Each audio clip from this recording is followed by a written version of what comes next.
All right, everybody. Hello, I'm Sean McInnes. I'm the Sustainability Specialist for UNC Greensboro. Thank you all for joining us today. I'd like to welcome our guest speakers today, and we have a special guest speaker. So Gwen Hunnicutt is an associate professor of sociology, and she's cross-appointed faculty in the Women and Gender Study program. Some of you may have joined us, I think it was probably about a year ago. Gwen gave a lecture about veganism and how to be a great vegan. So she's a great advocate for that. Her research is kind of centered in the intersections of critical criminology, interdisciplinary violence studies, green criminology, feminist criminology, gender, peace and security studies, and ecofeminism. And she's the inspiration for today's lecture. She recently went through the National Wildlife Federation's process, get her yard certified as a wildlife habitat.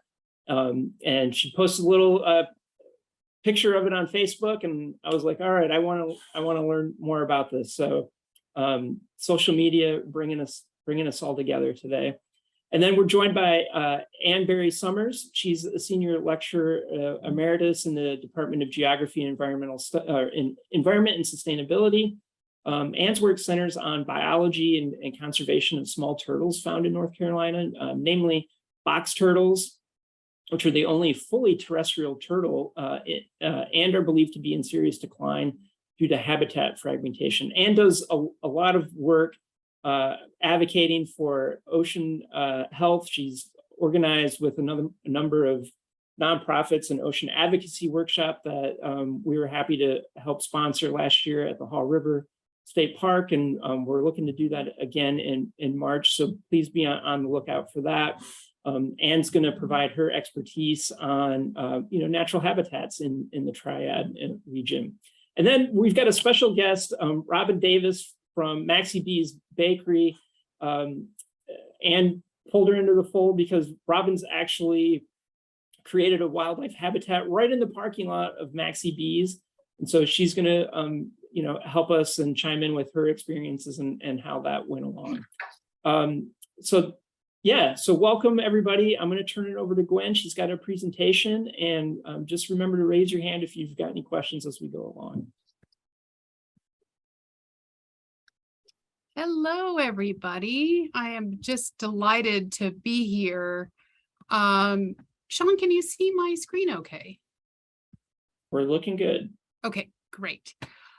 Really happy to be here to talk about a project that has been so satisfying, something that I have longed to do for many, many years, that I finally completed during pandemic, when I had a little bit of extra time to enjoy my backyard and getting to know wildlife and kind of creating a more hospitable environment for them. So I'm just going to briefly walk you through this process of creating a certified wildlife habitat. And you don't have to have a big yard. You can do this in a container garden, on a balcony. You can do it in a community setting, in a schoolyard or a work landscape, or even a roadside green space. So this topic invites imagination. Whatever you can imagine, let's do it. Well, first, let me start off with a little bit of bad news. And, I'm a sociologist, and we always have data in our presentations. We're all about the data. So I wanted to show a little bit about wildlife decline. And I'm sure this is not news to any of you on the call. If you care about critters, you probably know that globally, that those populations of mammals, fish, birds, reptiles, and amphibians that are monitored, that we've seen significant declines in the last 5 decades, and an average of 68%, which is enormous, right? Between 1970 and 2016. This graph I have up it's actually an index, a kind of composite measure that's a measure of biodiversity, and you see rather dramatic declines over this time period. And the main causes, of course, are what we're doing as humans, overexploitation and habitat destruction, everything from hunting, fishing, logging, agriculture, and urban development, climate change, on and on, right? So it's our interventions to support our own expanding civilization and infrastructure and leisure and activities and interests that are profoundly compromising wildlife habitats. So that's the sad news. The good news is that, our interventions are absolutely vital for protecting wildlife. Particularly in the United States, where 70% of all land in the USA is privately owned. So a lot of that is going to be like, ranchers and big agricultural settings. But even in our, the smaller properties that we owned, we can collectively take responsibility for this shared existence, right? That sharing this space, this land with the critters that were here long before we came, and hopefully will be here long after we are gone. So these small interventions add up. If everybody on the call today makes a wildlife habitat in their space, it's quite a lot. We're talking 10 or 12 people creating something that's really going to make a difference. And anybody can make a welcoming haven for local wildlife. You can get a certification that will, I promise you, be a fun project, something that is really edifying. And you can really not only find a lot of enjoyment in this process, but also feel good that you're making a lasting difference for the wildlife that you share your yard or space or living space with. So a little bit about my yard. So I certified my land. And I do have some wooded land. I have almost 2 acres, and then there's conservation land, fortunately, that goes behind my house. So there's a lot of woods, which means we get a lot of critters coming into our yard. But I made a commitment by getting this certification to provide food, shelter, water, and places for animals to raise their young in my yard. I also pledged to maintain sustainable practices for a healthy environment for the wild animals that I share my living space with. So you can do this too. And the way that you get your yard certified is you go to the National Wildlife Foundation, nwf.org, and you will fill out an application. And in the application, you are asked to confirm that you have provided elements for each of these following categories that I just went over, right? Food, water, cover, places for babies to be raised, and sustainable practices. They have a checklist and they have categories. So, there are lots of different ways that you can accomplish this. And I'll go through a few of them. It doesn't necessarily have to be one particular thing.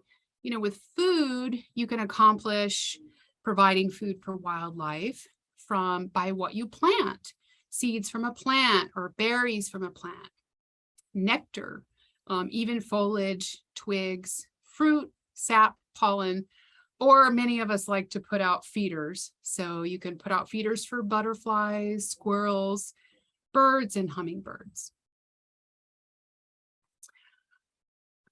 Everyone needs water. Every creature needs water. So there are different ways you can accomplish Many of us will put out a bird bath. It's important to change the water frequently in the bird bath so that it's fresh, particularly on hot days. You'll need to fill it up regularly. But if you already live by a body of water, that counts. So you've got that box checked. If you're lucky enough to be by a spring, or you even have a seasonal pool, or or an ocean for that matter, you're good to go. So water in my backyard, this isn't a great picture of my bird bath, but it's the only one I could find that actually had a bird on it.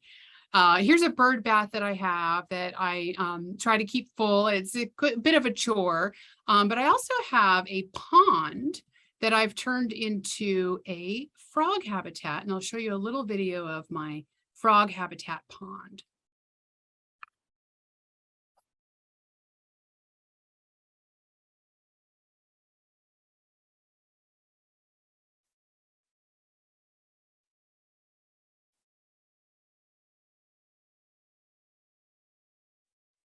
I've often thought I could put that sound on a loop and just listen to it on and on and on. It makes me very happy. The other category is cover. So this is where you can get really imaginative and do things with just existing natural resources that are in your backyard, you know, making a rock pile or a wall with rocks, or, making sure that you have a bramble patch that's intact and is supported. You can have, stacks of wood. One of the really interesting things that you can do is to just plant a bunch of dense shrubs that will provide a covered place. Or even like this picture here, somebody got really creative and made a little house for a frog. So there's lots that you can do with imaginatively creating cover protection for the animals in your yard. And then you want to provide places to raise young. For me, I put out nesting boxes. I have several of them. And but there are a lot of different ways that you can also accomplish this. And one really important thing that I do try to mention to people a lot is, if you are able, if a tree falls and it's safe to leave it, it's really great to just leave dead trees alone. We always leave them on our property if we can. There obviously have been times when that's not going to work because it's not safe, or it's in an area where there's too much human foot traffic. But one dead tree can support like 400 different types of species. There's a lot of life going on in that fallen tree. So leave them alone if you can. And finally, sustainable practices. So again, when you certify your property, you get to choose, at least 2 of the options that the organization has on the list. So you have flexibility in how you can design a wildlife habitat that works with your circumstances and the resources that you have available. So for me, you to get the certification, you have to practice soil and water conservation, controlling exotic species, and organic practices, but you can do, at least one in each category. So for me, it's really very important. I feel very strongly about organic gardening, and that our home is absolutely a no spray, no herbicide, no pesticides property. And knowing what we know about how extremely devastating herbicides and pesticides are to wildlife. When you do certify your yard, you do have to pay a $20 application fee, but it's great because it supports the National Wildlife Federation. And you will have the option of purchasing this very sturdy, strong metal sign, which you can display in your yard very proudly. And I'll finish up with a picture of my sign that I have proudly displayed on an 8-foot tall post. And there's, of course, a nesting box on top, and I secured it in cement. And it gives me great joy and pride to look at that sign every day out my window, or if I'm sitting outside. And just one more closing comment, that I have aspirations beyond just having a wildlife habitat. This is probably going to give Sean ideas for another workshop, but I am very interested in future projects of attracting owls to my yard. I aspire to put up a bat house in my yard. I plan to join the Million Pollinator Garden Challenge. And finally, this last picture is nature sketching. I am trying to get into nature sketching which is a really wonderful way to just connect with nature, to be calm and enjoy your surroundings, but also learn about different plants and animals, and even studying the anatomy of animals and trees. And you really, if you sit and you draw what you're seeing in nature, you have an experience with it that is really quite different than just blitzing by in a walk or a chore. So that's all I've got. Thank you. And I look forward to the other presentations and our discussion. Thanks so much, Gwen. Does anybody have any questions before we jump ahead to Anne's presentation? Hi, This is Terry. I posted it in the chat also. I noticed Gwen's pond would look nice and clean. I have a small pond with a pump and a filter and a spillway, and I get algae growth in that within a week of completely moving the water out and replacing it with fresh water. What do you do, Gwen, to keep your pond so clean? Well, I do have algae too, so it's not completely controlled, and it is a problem that can get out of hand really quickly. But I do have this. I have this natural, non-toxic algae control that I put in the water. It's actually a bacteria, so it's not like a poison or a chemical, but the bacteria is what helps keep it under control. And it does help, but it doesn't eliminate it all completely. But I'll look it up and send it to you. I can't recall the name of it. Okay, thanks. Good question, Terry. Thank you. Gwen, when you go through the process, does the National Wildlife Federation provide you with kind of a guidebook of, what plants you should use for your region, or like what were the resources that you kind of leaned on to pick the right things for the yard? And maybe I'm kind of jumping into Anne's territory a little bit, but yeah, no, that's a great question. There are a lot of resources on their website. I encourage anybody who's interested, like, spend some time with their website. They've got some great YouTube videos. They've got a lot of suggestions. It's a national organization though, and so they don't have regional suggestions. So for that, you'll have to go and do your own research of native plants and animals in your region. And then of course, when you're building a habitat, you want to find out, actually what animals live in your yard and research what their needs are. So especially if you're interested in birds, different species of birds are going to want different environments to find shelter and house their young. Some of them like, dense cover, others like a big wide open space. Some are going to need taller nesting boxes, and others, closer to the ground. So you do have to do a little bit of research on your own to figure out, what to configure, in particular the native plants. Okay, Nicole. Very, very quickly. Thank you, Gwen. It was a wonderful, wonderful presentation. I get to check mark off my boxes.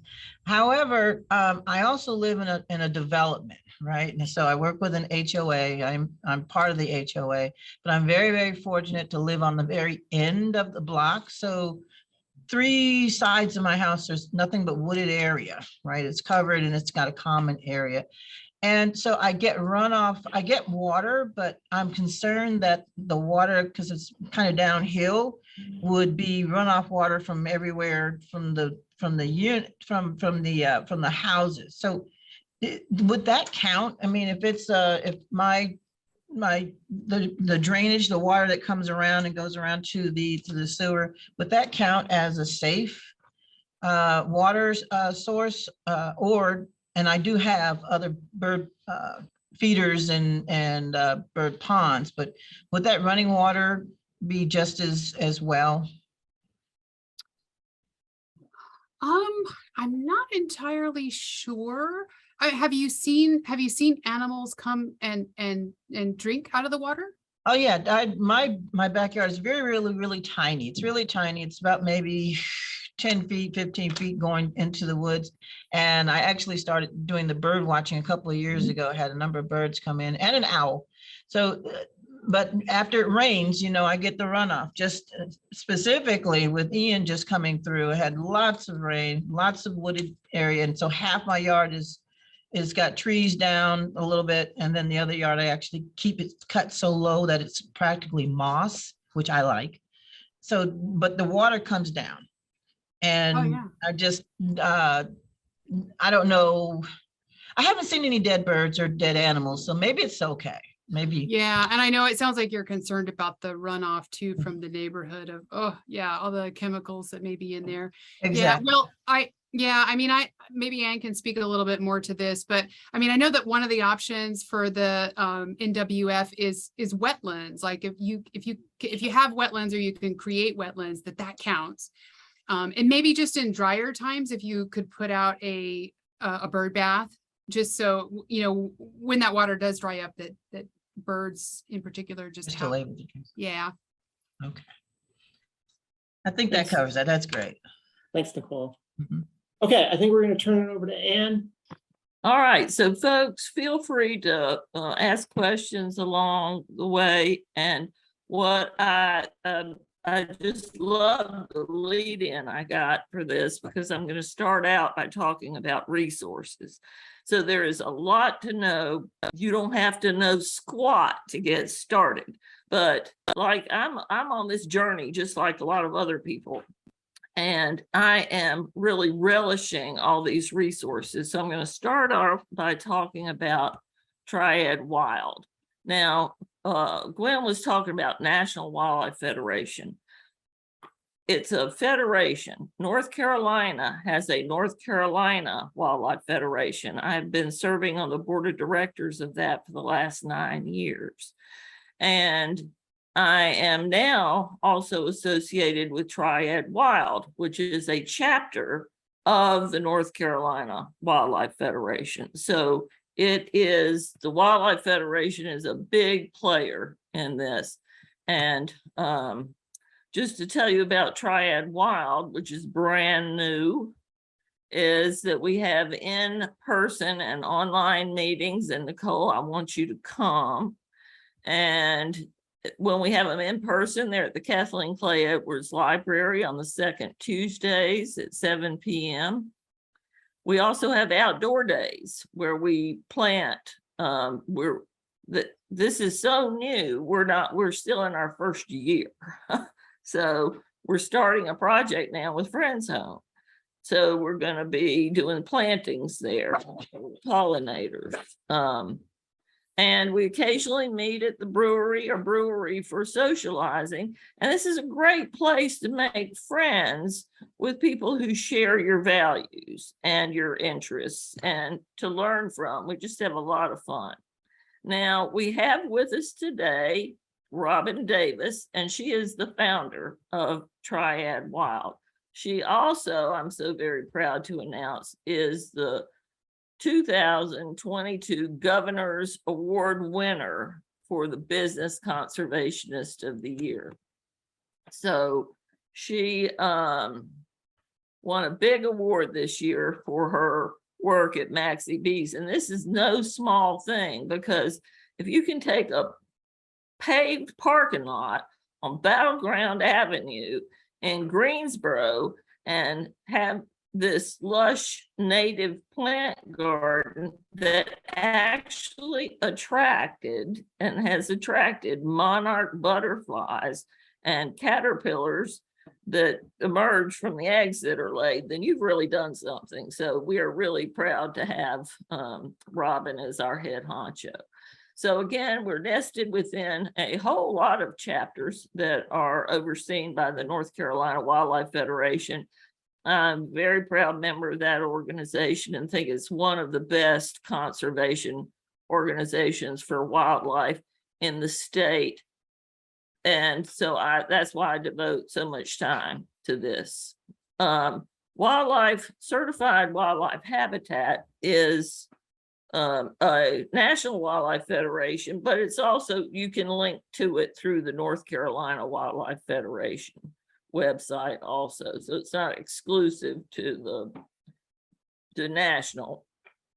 We also have a program called the Butterfly Highway, so that if you plant your native plants and you plant suitable plants for native butterflies, then you're part of this whole big network. So they're not really separate programs. They're really the same program that if you are on the butterfly highway, you can get a sign for that too. They're also beautiful. Then you're also, qualified for certified wildlife habitat. It's just building the same thing from a different direction. Another resource in the Piedmont is the North Carolina Native Plant Society. Of course, that's a statewide organization, but we have a local chapter. And boy, is there a wealth of knowledge to be had there. The group is just so generous with seeds and knowledge and events, and are there to answer a lot of questions. It is well worth any time you can spend with members of this organization. And there's also the Xerces Society, which focuses on invertebrate conservation. So we know that butterflies are invertebrates, but they're not the only important invertebrates. They're a very important group, but so are many of the other groups, because it all works to build the same food web. Now, there's a person that's come on the scene in the last, I guess, 10 or 15 years that is really doing magnificent work in getting people to understand why what they do in their yard is so important. Your efforts in your backyard make you a hero. You are part of something much bigger, and can be part of something much bigger by just working in your backyard. It seems like such a meager thing to do, but when you get into understanding what needs to be done in the way that Doug Tallamy lays it out, you will feel very important. Now, I've got some images here that were taken from his website and some work that he's done. And the emphasis is not just planting plants that the butterflies like, but planting ones that belong here. Those are natives. Let me give you an example of plants that butterflies might like, but we would recommend that you choose something native. A lot of people know milkweeds are important. So we've got a whole suite of different kinds of milkweeds that are native to this region, yet the stores where you go to buy plants will sell Chinese milkweed, and that is not what's recommended. The butterflies will come to it, but there may be some negative effects from planting that one as opposed to one that belongs in this area. So the real emphasis is on native. Now, the other thing is make sure that what we're after is understood as shrinking your grassy mowed lawn. He doesn't recommend that you get rid of it altogether, because it's nice to have a place to throw a ball and to walk around and to maneuver through your native wildflower patches. But it's no longer, I call it anachronistic. It is something whose time has passed, these large grassy lawns. So the way we have to understand what makes a good lawn now is to plant native. But like Nicole said, she's in a development with a homeowners association, and a lot of those people still are thinking in the 1952 variety of what your yard ought to look like. So there are ways to do it that make it more acceptable in an urban setting. And this is an example, and that's put a fence around it. So here's a person who still has more yard than would probably be recommended, more grassy yard, but is working on developing native pollinator plants, and sort of has an announcement to the neighbors that this is an intentional thing. It is purposeful, and it's not that they're just not lazy and hadn't weeded the yard. Doug Talmey's books are definitely worth getting into. Nature's Best Hope and Bringing Nature Home are probably the two most well-known. So I highly recommend that you read one of those. Give it, maybe you've got a friendly neighbor, buy the book for them or pass it on to them if you're finished. Now, Doug Talmey has this idea, and this is what I was sort of alluding to before, and that is why your patch of your yard is so important. His proposition is that if we really get people all over the nation to plant native plants to support local ecosystems, then we will have a national park that's bigger than 5 or 6 of our biggest parks put together, but in patches. These are our small patches, but please don't think that this is a minor contribution, because it is not. He calls this the largest cooperative conservation project ever conceived or attempted. So he has just launched this, and it's in its infancy, but it's really worth looking up. And like, if you make your 1/3 of an acre or your 2 acres or whatever, add it to this website, get into it. Now, the other thing that I have become increasingly aware of, mostly due to Talmey's work, is why caterpillars are especially important. So here he says caterpillars, well, this is Jansen's work. Caterpillars transfer more energy from plants to other animals than any other plant eaters. That's how important they are. Now, for example, Carolina chickadees rear their young almost exclusively on caterpillars. Lots of other birds do that too, and they may have a higher or less percentage of caterpillars in their chicks' diets, but heavy dependence on these soft-bodied, juicy caterpillars. To rear one clutch, a pair of chickadees must catch 6,000 to 9,000 caterpillars to feed their young. That's how important caterpillars are. That's a lot of caterpillars. And so he really promotes the idea also that oak trees can be especially important on the landscape, because oak trees have the ability to support many different species and to support lots of caterpillars. Now, here's another linkage that he makes, and I'll go through several of these. This moth is called the goldenrod stowaway. The plant we're looking at is not a goldenrod, though. It's really something called Biden's, which I call tick seed. Sometimes he calls it a ditch daisy. But they're very prolific. I live out North Church Street, and this time of year, the roadsides are full of them. So they're very, very easy to get a hold of.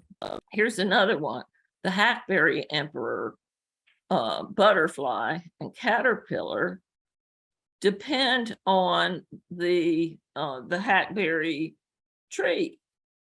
So this is another plant that would be desirable if you have the room to plant a tree or the space. This is one of the many species that would be supported here. So he points out that a lot of butterflies are closely tied to their plant hosts. And there's a lot of evolutionary reasons for that. Most people know that monarch butterflies lay eggs on milkweed plants because their caterpillars only eat milkweed leaves. Now, the adults may depend on nectar from other plants, not milkweed, but that's a very tight evolutionary connection. And you break part of that, and that is what has happened to the monarch butterflies, is the demise of the milkweed. This is a Canadian owlet.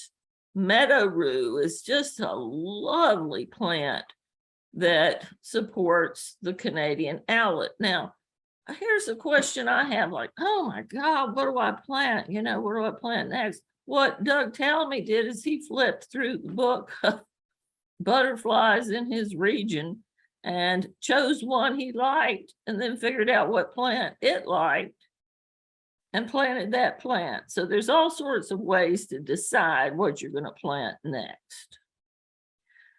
Now, goldenrod, this has to be one of my favorite plants on earth. I've got a little patch of goldenrod here at my place. It is just loaded right now. It's in flower and it's loaded with all sorts of insects. The ones that I'm showing you here are just a mere sampling. Lightning bugs will burrow in the ground at the base of goldenrods and then they'll climb up and feed on them during the day. It's just loaded, just plants everywhere. Now here's a plant Virginia creeper.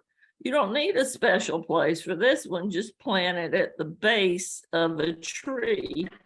It will climb up, give you beautiful fall colors. It has inconspicuous flowers that the bees really love. And also the Pandora's Sphinx feeds on the Virginia creeper, a beautiful plant. Some people think it's poison ivy. It's not. You can tell it's not poison ivy because the vine is smooth. The vine of poison ivy is hairy. So don't get those confused. Here's the evening primrose moth. So if you would love to see those, then plant some evening primrose. Beautiful native plants. I've been working on planting pawpaws this season, and I study box turtles. And so one thing I wanted the pawpaws for is the fruit, because the box turtles will come eat the fruit in the fall, about Labor Day. But also zebra swallowtails use the nectar of the flower. So here's just another plug for milkweed. One of the milkweeds, the common milkweed, which is prolific, can become dominant in the place where you plant it. So you might want to you could choose common milkweed. I have done that, but I'm also choosing butterfly weed. That's the one on the left with the orange flower. Now, everybody has heard that monarchs are endangered, but some people think that means that it's on the endangered species list in the United States. It is not on the endangered species list in the United States. It has been red listed by the IUCN, the International Union for the Conservation of Nature. So it is listed there internationally as endangered. Now, if we were to go squarely at whether it qualifies to be on the endangered species list in the United States, it probably does qualify. But there's a whole lot of politics and bureaucracy involved with listing it. And even though it might qualify to be listed, I would like to see people just planting milkweed, and let's get on with doing that and try to avoid getting it on the endangered species list, because I work with an endangered turtle called the bog turtle, and I've also worked with sea turtles for many years, and the bureaucracy can be absolutely crushing. It might need to happen, but let's just plant some milkweed, folks. Okay, don't forget the water, but Gwen already said that. And I love this ending, which says the Western settler mindset was, I have rights. The mindset of Indigenous people is, I have obligations.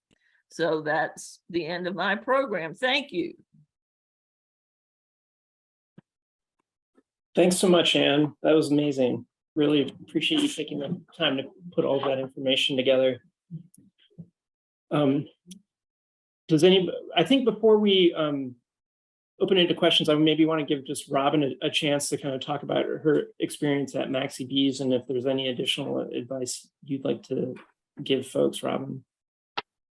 Well, I could talk about this all day long, and I have to say, I just feel so happy listening to both Gwen and Anne's presentations. It's just, you're preaching to the choir with me. But I too started with,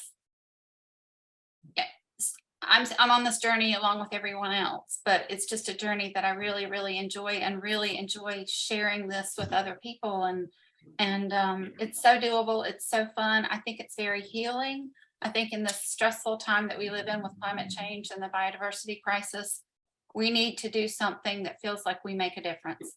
And this really does make a difference, whether you have a parking lot like I have with Maxi Bees, whether I have my backyard here, whether I have the property I grew up on in Kernersville.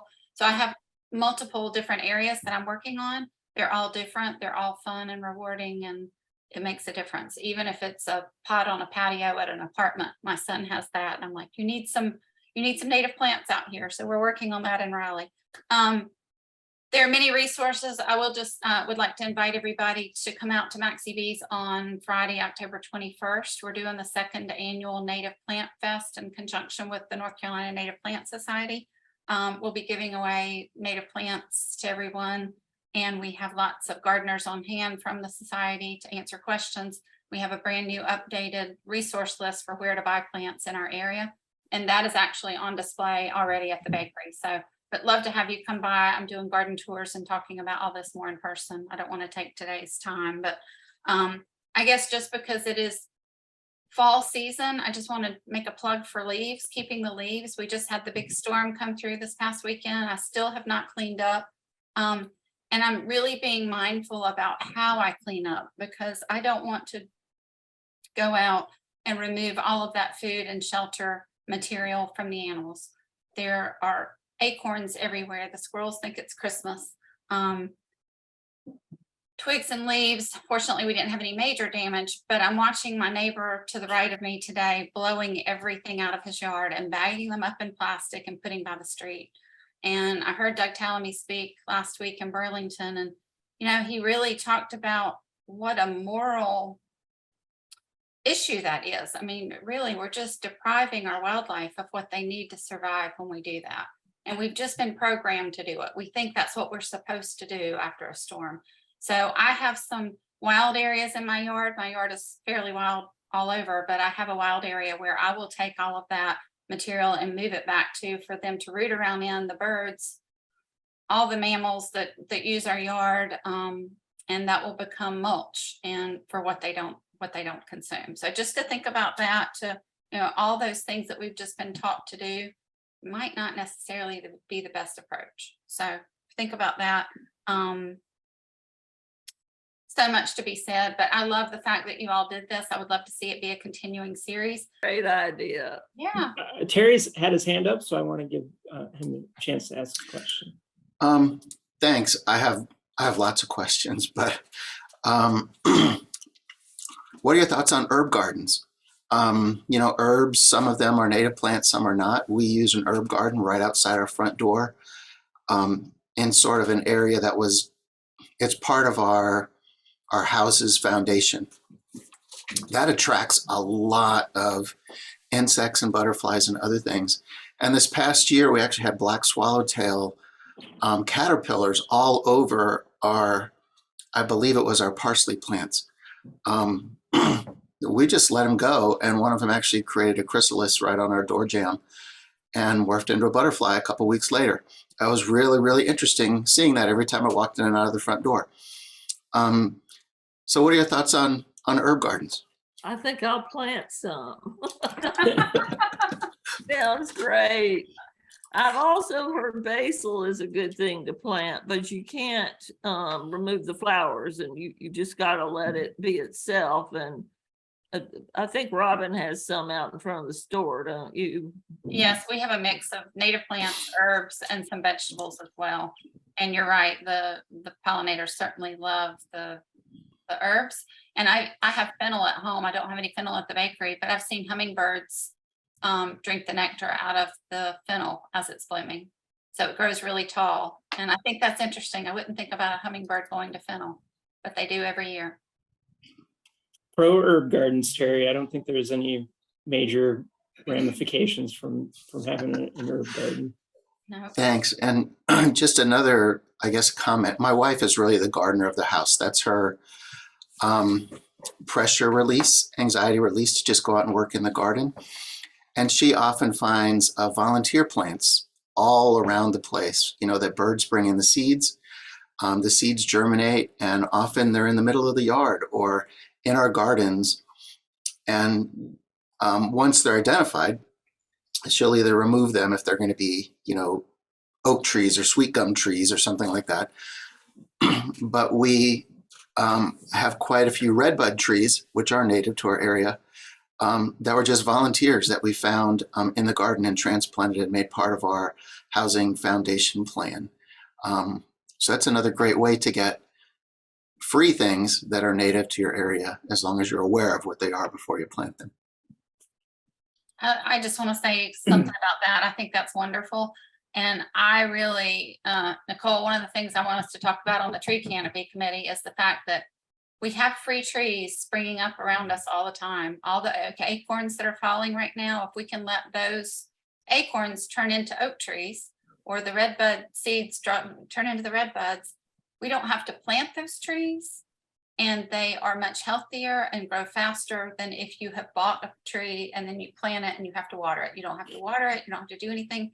You just need to protect that seedling once you know what it is so that it can grow. And I think there's such value in that we should, I mean, the tree is repopulating itself. Why don't we let them, you know? So I think that's wonderful. I agree with you, Robin. I'm getting so many ideas that I'm glad you're on this call too. And even as we talk with our folks next in a couple of weeks, these ideas, not only with the found gardens like Terry had mentioned, and just dropping the seeds and knowledge. Remember, we were talking about it's all about education, and not only that, engaging. And so you're absolutely right about that. Just people knowing what those seeds are and what trees they are, and we can have them for free. Yeah, Terry, one of the things I've done is, I hear you, like, we had an oak tree and there were just a ton of little seedlings popping up, and they're really close to the house, and that can not be great for, you know, foundation and stuff. But I've let a couple grow over a couple years, so they get good and healthy, and then I've transplanted them to a better location in the house where they're not going to damage the foundation. So I think, you know, you don't have to pull them all up. You can, you know, nurture a few of them. You could even, you know, get on Nextdoor and let people know that they can, you know, come get some oak trees from you. I've gotten trees from the Arbor Day Foundation and have done that. And they went like super fast. People were really excited to get some trees for their yard. So are there any other questions for our speakers today before we close? Okay. Well, Gwen and Robin, you know, everybody here, I'm so inspired by all of you. I really thank you for all of the time that you took to put your presentations together, and for the example that you know, lead in the community, and just for everybody here who's joined us. I mean, Gwen was saying earlier, like, just made her heart really happy to be working on a presentation like this, and just that you're all here and looking to find ways to do this in your own homes is equally inspiring. And thank you for joining us today. And I hope you all have a great afternoon, and best of luck taking care of all of the critters out there. Appreciate y'all.